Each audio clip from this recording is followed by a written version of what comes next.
श्री गणेशाय नमः। श्री गणेश चतुर्थी व्रत कथा। श्री गणेश चतुर्थी व्रत की पौराणिक कथा के अनुसार एक बार भगवान शिव तथा माता पार्वती नर्मदा नदी के किनारे बैठे हुए थे।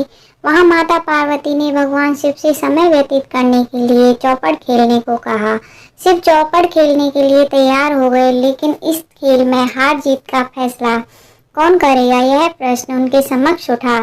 तो भगवान शिव ने कुछ तिनके एकत्रित करके उनका एक पुतला बनाकर उसकी प्राण प्रतिष्ठा कर दी और पुतले से कहा कि बेटा, हम चौपड़ खेलना चाहते हैं, लेकिन हमारी हार जीत का फैसला करने वाला कोई नहीं है, इसलिए तुम बताना कि हम दोनों में से कौन हारा और कौन जीता। उसके बाद भगवान शिव और माता पार्वती का चौपड़ खेल प्रारंभ हो गया। यह खेल 3 बार खेला गया और संयोग से तीनों बार माता पार्वती ही जीत गईं। खेल समाप्त होने के बाद बालक से हार जीत का फैसला करने के लिए कहा गया, तो उस बालक ने महादेव को विजयी बताया। यह सुनकर माता पार्वती क्रोधित हो गईं और क्रोध में उन्होंने बालक को लंगड़ा होने और कीचड़ में पड़े रहने का श्राप दे दिया। बालक ने माता पार्वती से माफी मांगी और कहा कि यह मुझसे अज्ञानता बस ऐसा हुआ है, मैंने किसी द्वेष भाव में ऐसा नहीं किया। बालक द्वारा क्षमा मांगने पर माता ने कहा, यहाँ गणेश पूजन के लिए नाग कन्याएं आएंगी, उनके कहे अनुसार तुम गणेश व्रत करो, ऐसा करने से तुम मुझे प्राप्त करोगे।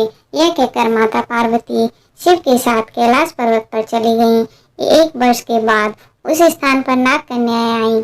तब नाग कन्याओं से श्री गणेश के व्रत की विधि मालूम करने पर उस बालक ने 21 दिन लगातार गणेश जी का व्रत किया। उसकी श्रद्धा से गणेश जी प्रसन्न हुए और उन्होंने बालक को मनवांछित फल मांगने के लिए कहा। उस पर उस बालक ने कहा, हे विनायक, मुझ में इतनी शक्ति दीजिए कि मैं अपने पैरों से चलकर अपने माता पिता के साथ कैलाश पर्वत पर पहुंच सकूं और वे यह देख प्रसन्न हों।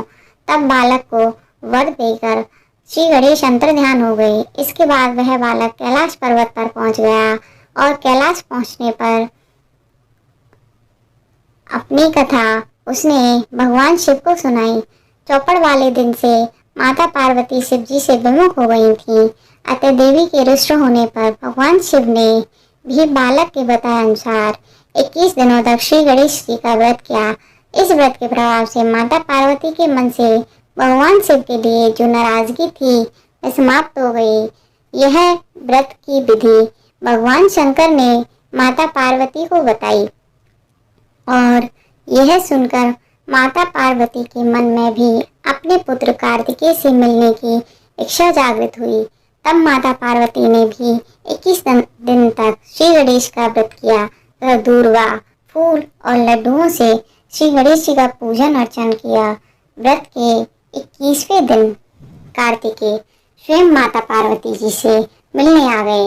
उस दिन से श्री गणेश चतुर्थी का यह व्रत समस्त मनोकामनाओं को पूर्ति करने वाला व्रत माना जाता है।